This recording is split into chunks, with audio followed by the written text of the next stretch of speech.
Please rise for the pledge. I pledge allegiance to the flag of the United States of America and to the republic for which it stands, one nation, under God, indivisible, with liberty and justice for all. Under the Texas flag, I pledge allegiance to the Texas, one state, under God, one indivisible. I will graduate from high school equipped to excel in the college and career of my choice, dominate 21st century skills in leadership, knowledge, language, and technology, compete in a global economy, and serve as a successful citizen in my community. Now for a moment of silence.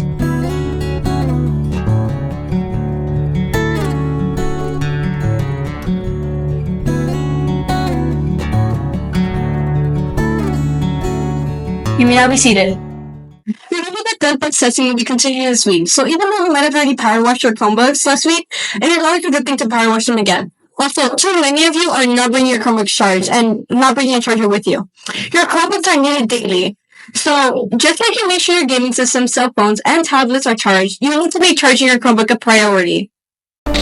Today we explore Martin Luther King Jr., an American hero, known for his non-violent leadership during the Civil Rights Movement. He was born in Atlanta, Georgia on January 15, 1929. He was super smart. He finished high school and started college at 15 years old. He studied and went on to be a minister in Montgomery, Alabama, with his wife, Greta Scott King, and their 4 children. In 1955, Dr. King led a 381-day bus boycott after Rosa Parks refused to give up her seat to a white man on a bus ride. This incident sparked the Civil Rights Movement.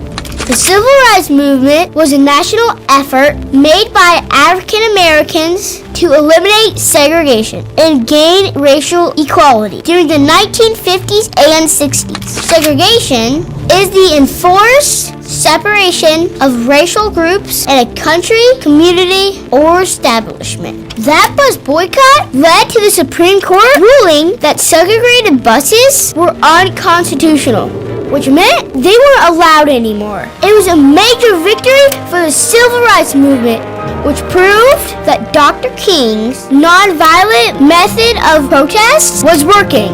He became the face of the Civil Rights Movement. But life didn't get easier. In fact, he suffered more. He was arrested and put in jail almost 30 times. He was stabbed, his house was bombed, and both he and his family were constantly threatened. For a man whose message was peaceful, he suffered violently for what he believed in. He traveled over 6 million miles, wrote 5 books, dozens of articles, and delivered 2,500 speeches. His most famous speech came in 1963 during the March on Washington in front of 250,000 people from the steps of the Lincoln Memorial. I have a dream. My 4 little children will one day live in a nation where they will not be judged by the color of their skin, but by the content of their character. I have a dream today.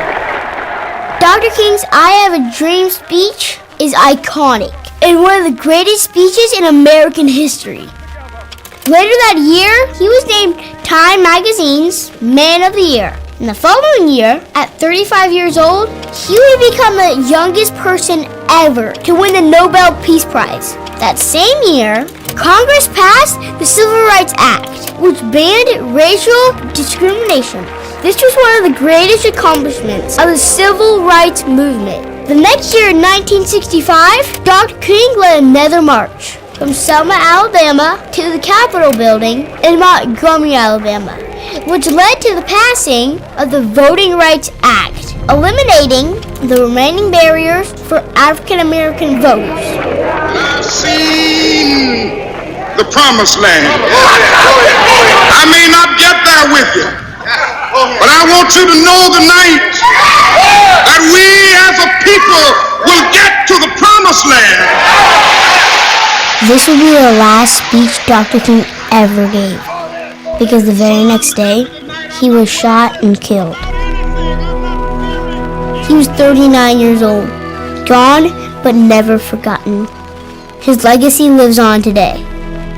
In 1983, President Ronald Reagan signed a bill that declared the third Monday of January as a national holiday to honor Dr. King, a man who changed the course of U.S. history, an American hero. We salute you, Dr. King. Our country is better because of you.